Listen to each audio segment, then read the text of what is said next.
ijwi ry'amaraso ya murumunawe ririko riratakambira nese nakore ko amaraso avuga ryatakambye ntibanditse mu gukuntu ryatakambye rivuga baranditse ukuntu ayo maraso ijwi ry'amaraso ryatakambye rivuga nivyo neko ndakubarira donc amaze kumwica nimba Gahini na Abeli bari bagifise 25 30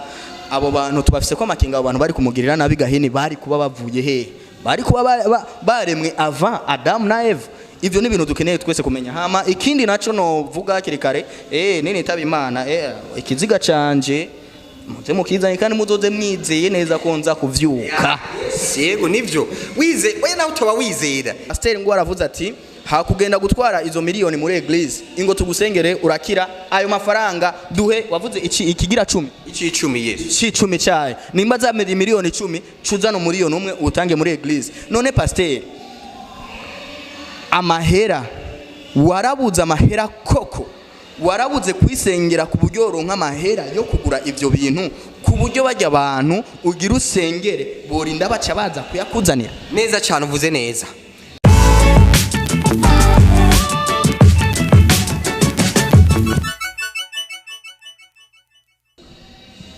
twasengeye arazuka nawe nyene muramweme Kristo afite amateka adasanzwe gusamwa kwiwe no kudasanzwe ibitangaza akoreshejwe bidasanzwe ukuntu yavuga ni bidasanzwe imisi yabayeho kwisi imyaka yabayeho ni idasanzwe yabambwe ku musaraba rega kera ibintu batazi imisaraba yari iriho bayishiraho abantu bibivuma abantu bakiri urubanza uwo muntu ntabwo yagiye ku musaraba ni kuvuga kweri yagiye ku musaraba yagiye ku musaraba kugira ngo kandi byatanguriye kuri Abeli na Gahini kugira Yesu Kristo aze nikosa rya Abeli yarakoze ikosa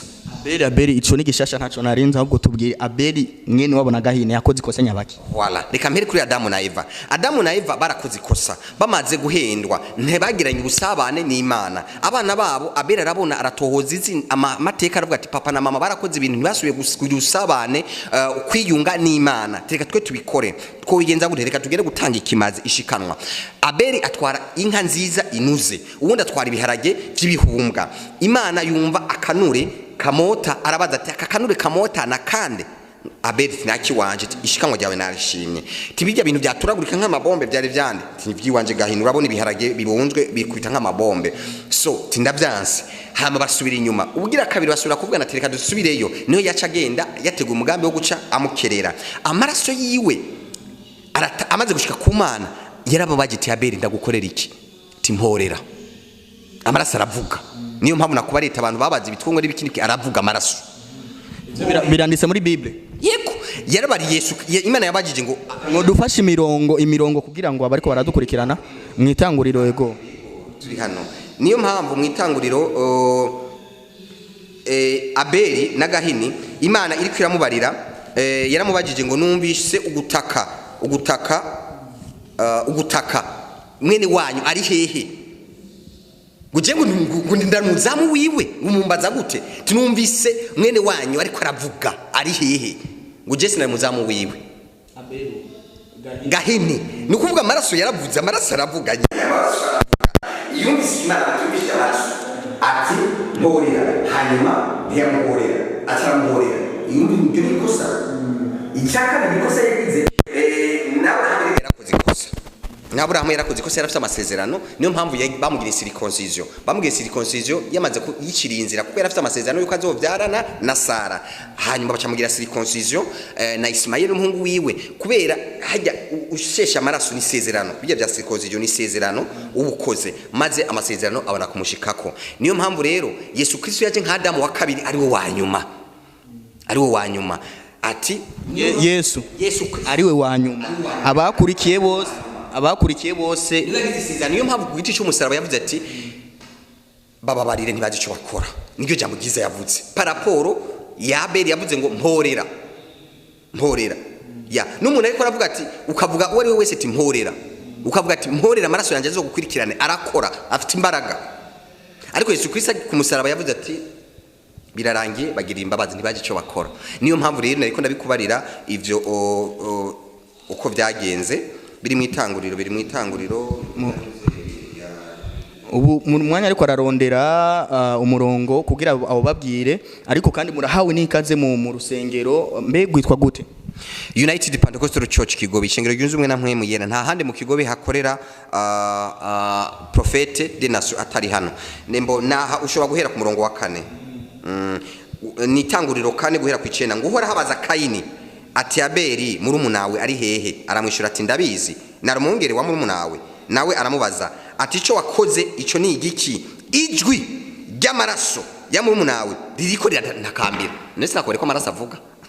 Ryatakambye ntibanditse mu gukuntu ryatakambye rivuga? Baranditse ukuntu ayo maraso ijwi ry'amaraso ryatakambye rivuga?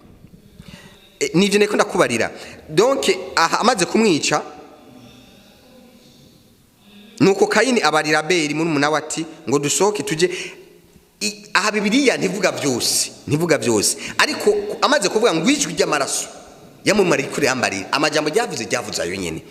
kumhorera, niyo mpamvu yaciye amushaka kwikimenyetso ngo kuvubu ni wari misi ntizogira ico ikumerera, uhereye none ubaye ikivume. Ariko arahora aho onye Imana imuvumye yari afise imyaka ingahe Gahini? Hano Kayini hano ugiye gusoma ugakwikiza intuze urabona imyaka yabayemo igitabo kidondora uruvyaro rwa Adamu ku munsi wera kuri 5 urabibona, ntabwo twabisoma ngo tubiheze.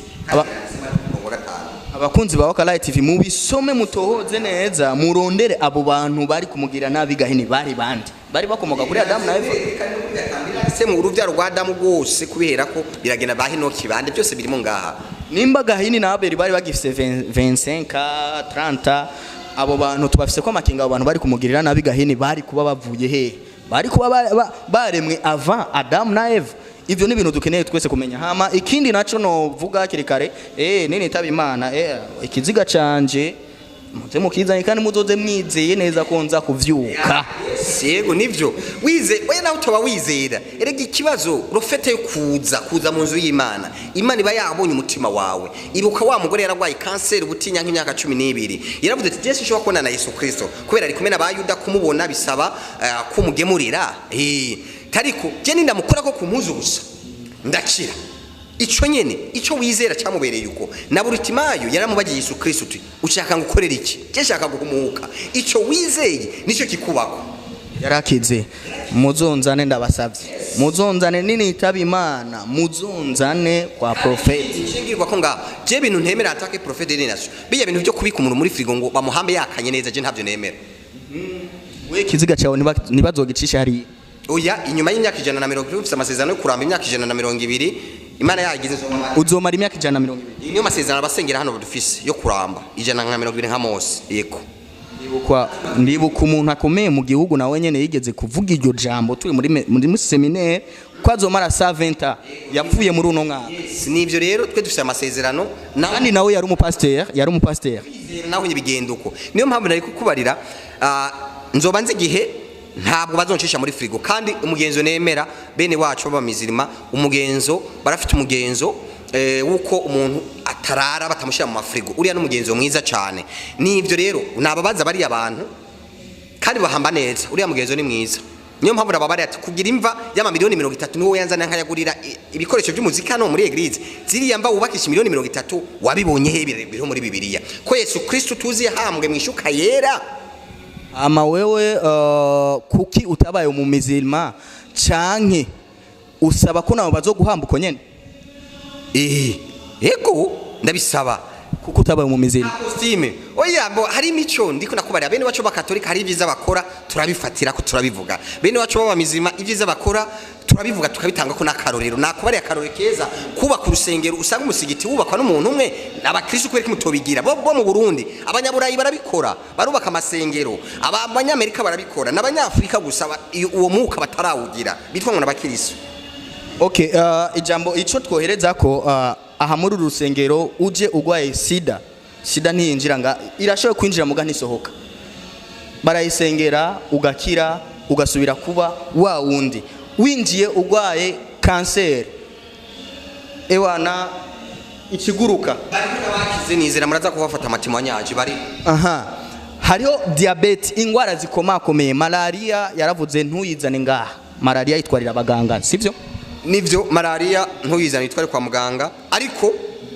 ariko twaravuze harageze igihe haba malaria itwara abantu benshi mu Burundi turavye dusanga yoba yahitanye nk'abantu 1000 mu mwaka hafi 1000 ariko bashobora no kuba barenga ni benshi rero 1000 rero zana ijya miti kubera ni daimoni none wopfa gute urimo serumu kinine nibiki wopfa gute ariyo malaria numva ko harimo kandi fata iyo miti uje twongeremo n'amasengesho bicabe alright muga kansere nturinde kuja hariya hose nturinde guhangarika ingo muri eglise bagusengere ama miliyoni batwara 60 miliyoni n'amafaranga menshi okay aho nyene mixere nitugure niki hitana amabafre n'ama mixere uzane ushire mu nzu y'Imana ijambo nyene pasteur ngo aravuze ati hakugenda gutwara izo miliyoni muri eglise ingo tugusengere urakira ayo mafaranga duhe wavuze ikigira 10 yes icumi cyaye nimba za miliyoni 10 cuzano miliyoni umwe utange muri eglise none pasteur amahera warabuze amahera koko warabuze kwisengera ku buryo ronka amahera yo kugura ivyo bintu ku buryo bajya abantu ugira usengere borinda baca baza kuyakuzanira neza cyane uvuze neza wamaze kumva ko navuze ati ni intebe zo mu nzu y'Imana jewe inzu yanje irimo intebe zimeze neza VIP nivyo Imana ishaka ego ni tapi bintu uzohaze karibu ndagwahite zoza mugamu zo mwacumvye bunini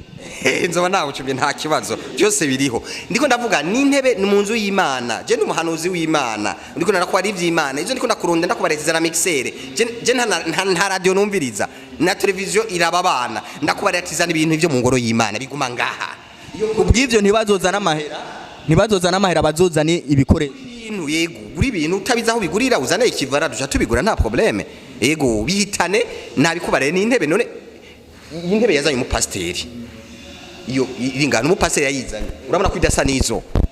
yazanye umupasteri aje gukeneye ubunano swate udabishoboye azana ikivara abaduhaye akazi ko kugenda kurondera n'amadeplasement mugabo byo yizaniye twebe turabishima iyo podium yubona n'umuntu witwa Gerard yayituzaniye tuzoyikoresha mu Kanyosha tuma tugure yundi rusengero mu Kanyosha so rero nibikorwa by'Imana so rero ibindi ko ndakubarira ntuzigenda kubarira ngo mpinyama ndakubarira ngurira inyama prophet ndakunda inyama ndo mubo wazingurira mugabo nta nyama nzakubarira nzagusaba oya inyama ndafise izo nje nk'imyaka 2 nta kibazo rero nibikorwa by'Imana ndakubarira ndagusengeye no muri Bibiliya biriyo muri Matayo Yesu Kristo yasengeye munyabibembe araza gushima cyangwa ati iryo turo rishire wa wundi kandi icyago cyawe kirakize gose niyo mpamvu jewe mfise Imana ndagusengera nawe ugacukorera Imana muri ico kintu nawe tuvuga ati ivyo bigira 10 ko wakize genda muri bwabo kanisa bw'ububobo bavuze bw'ububobo uterere nabo bubake kuko wewe vraiment uri mu masengero make cyane mu Burundi asa neza ukavuga uti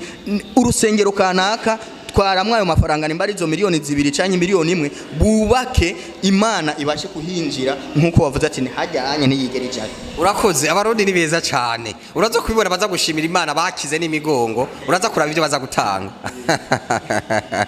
uraza kubibona so abarundi ni beza cyane naho wabakorera ivyiza bingana gute kuzoshima nukuri sinabikubarira uraza kuvyibonera niyo mpamvu rero ndiko ndakubarira abagirirwa neza ni benshi cyane kandi none urabize Yesu Kristo yakije abanyabibembe 10 hagarutse umwe puruko hagarutse umwe iyo haza bagicenda nta kibazo bibabera tumaze gusengera abantu benshi bagasama imbanye y'amafaranga bari kwitwarira hari bagaca babibakamo ma etage bari bateguye utware mu Buhindi ntibayazane hano bagaca bagenda kubibakamo ma etage so Imana irakora uraza kubibona abaza gukira gushimira Imana uraza kubabona nivyo batanga ariko ntavyo murakoze cyane ndumva turayaze byinshi kandi by'akamaro mwakoze kuko mwatwakiriye nizere ko benshi hari ivyo mwatahuye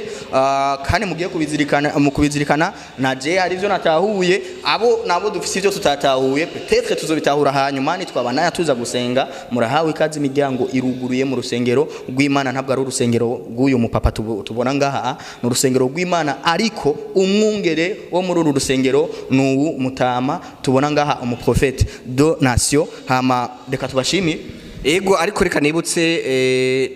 bakeneye cyane bari hanze bakeneye gufasha ndabahe nimero yanje ya privé ni +257 75 128 ushobora kunyandikira hari abantu beza baracariho ashobora kuvuga ati nagura intebe imwe nagura zibiri bari hanze baca mugenda namwe kuziterera mu ma eglise y'utubobo oya twebe hano turapanze nizi tugize turakose nta zacu turagira twamaze kugira intuze ziwacu ivyo natwe twabigira tukagera kubafasha ico ni ikintu gisanzwe cyane ariko kandi n'abapastori baba barongoye amadini barongoye amashengero tukabasengera tukabadelivra tukabakuramo ipepi tuma badatera imbere tukababarira byagenda neza tukabasengera bakabona ibintu nakarorero tukiri ngaho witwa Idris Simbiza afise televiziyo yitwa Project TV itariki manzo bari ngaha aheruka ngaha namuhanuriye kubona imodoka azaza gushima yifite iyo modoka nta n'ukwezi kumaze ndashima nanje mpezagira rero nitangure kwigendera muri vewi nanje mpezagira no genda vraiment naronse mpezagira nahishiki ukeneye imodoka imeze gute V8 ufite imeze gute oya niyo nari mfise meruka kuyirya oya ni vyiza twafata tugira basi RAV4 igezweho ya 35 miliyo urampezagiye ko nzero Imana yarambarete nzamaza kuguha vangware imbere yo kushikira V8 kugurwa miliyoni 200 so miliyoni 200 naho wayima naca ndayigurisha nkamaza nkagura ivyo bintu ze vy'Imana ibikoresho vy'Imana niyo mpamvu ni kinga nari mfise navo nagiti kinga shaka kurigurisha kugira ngo nanje ngira ico ntanze c'icumi mu bikorwa vy'Imana ko gutangira 10 naje ndagitanga ndaheza giko ndi prophet ndaheza giga so rero uraza kuribona niyo nusoka riranywa cyane rinywera kuri 5 urumva rinywera kuri 5 shaka kurigurisha kugira ngo nkore igikorwa c'Imana ntabwo ari shengero yaringuriye ntabwo ari umuntu yoba yarayinguriye oya ariko kuba umurimo w'Imana nshaka nanje kugira ariko kandi ndizeye naje mu kwa gatatu nzaba mfite akantu gashasha mpanurira abandi naje ndihanurira so nawe numva naguhanurira vangware ko naje mu kwa gatatu niyo nzaba mfite murakoze cyane irazimvye kugwa 35 miliyoni ntabwo mu kwa gatatu ndahavuze ngo uzaba ufite nawe vangware nshasha mu izina rya Yesu murakoze cyane amen ikindi naco ndifuza kuzobahuza na papa wanje kuko papa wanje nawe nyene no mu bishop karibu Imana ishimwe twakira abantu bose uzomumpe tuvugane tuyage hari ikindi yampa na amavuta yayampa na amafaranga yayampa nibirenge ivyo yabimpa yes kuko ndubaha umuntu mukuru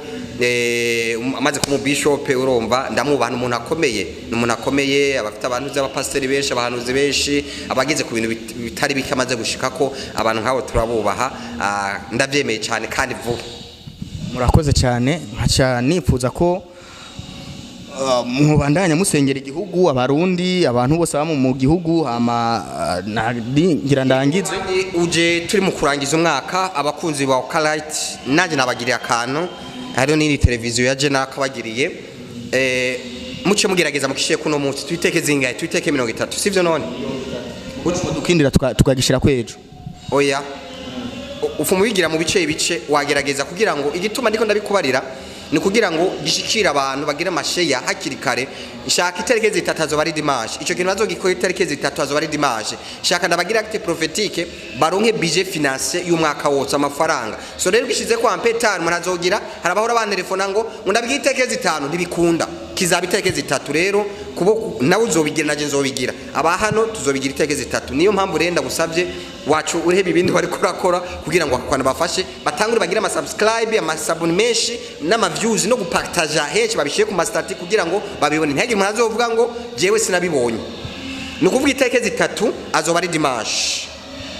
ya mbere y'ukwezi mbere buri muntu wese abari kure abari hafi bazoza tuzobikorera hano abari kure bazofata ibirahuri bibiri vy'amazi amazi bashire mu birahuri bibiri icyacho cyose kirahuri icyacho cyose bashiremo n'umunyu mukeyi akanyu gakeyi ikirahu kimwe bazoshamo umunyu mwinshi ikindi bashiremo akunyu gake cyane sinakware ngo umunyu mwinshi ngo wayipetasho ngo cuduga gake cyane rero ibyo birahuri bibiri kimwe uzakivugira ko uti muri uwo mwaka nkeneye bije inganuko nkeneye kirimo umunyu mwinshi cyangwa kirimo umunyu muke ucu umuntu azovugira ko mpereye ku kirimo akunyu gake ikirakunyu gake uvuge ati nkeneye kuzobona muri yaridi nakarorero aje nkeneye kuzakoresha bije 2020 bije muri yaridi ariko navuga ati nkeneye muri no mwaka nzokora amafaranga mu biganza byanje anganuko kuri kone zanje mu byo nkora byose nkeneye kubona bije inganuko uvugire kuri amazi ucukira kuri cyambere cyo kinwa ikirahuri cya kabiri kirimo umunyu mwinshi wongera uvugire kuti muri uno mwaka jewe naka wivuge n'amazina nkene kuzokura amafaranga angana ku yandi nyene abari byo uvuga ko cya kirahuri kigira kabiri ayo ico yakaraba ni dimanche teke zitatu ayo mafaranga uzayabona niyo mpamvu nagwaye nimero ya telefone uzama kigira 10 uzataka kigira 10 kubera nta muntu agikigira 10 ningi kibuto cy'amavoka amavoka mu Giswahili ni parachichi uje umusoso w'inyuma ntujya ikibuto kuko ikibuto nico kivamo amavoka menshi mu mene bihumbi uzonyohereze kigira 10 zoba wayaronse naje urumva muyo ndonkamo ndatangamo ikigira 10 udafise ikirahuri cyangwa udashobora kuronka ikirahuri nawe bizoce bigena gute udashobora kuronka ikirahuri urashobora gukoresha kino kintu icupa rino yabuze rino cupa gera ashobore kuzokoresha igikombe cyacu cyose ariko ubu ni umukene mugabe icingenzi ni ikirahuri kiri transparent nka hano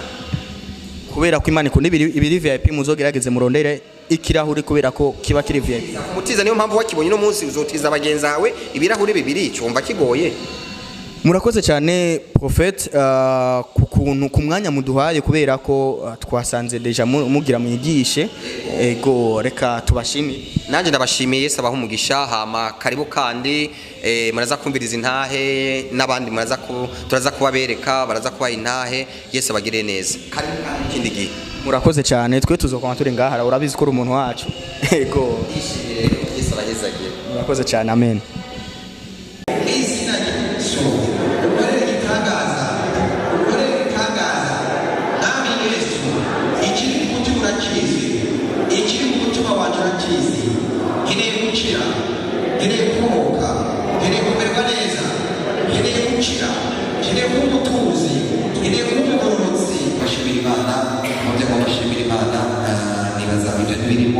Aratuarira abana bambere turaza gusenga nawe niba ari ikintu cyose cyakuzanye ndizera ko uza gutaha umeze neza mu izina rya Yesu. Amen. Ewe umunsi ni finale inakuwa Imana muri byinshi yakoreye. Nina kitu moja nataka kushukuru Mungu katika mingi amenitendea. Kwa gatatu w'indwi yahera nari ngaho masengesho. Siku ya tatu ya juma jana hanyuma maze kuva ngaha ndatahuka ariko ndizera ko Imana yari yatuvuze ko nimetoka hapa nikaamini ya kwamba kwa matendo yote Mungu ametukadiria. Nari maze iminsi mfise umutwaro senga Imana kugira intabari ikindi zigakobera ahantu usanzwe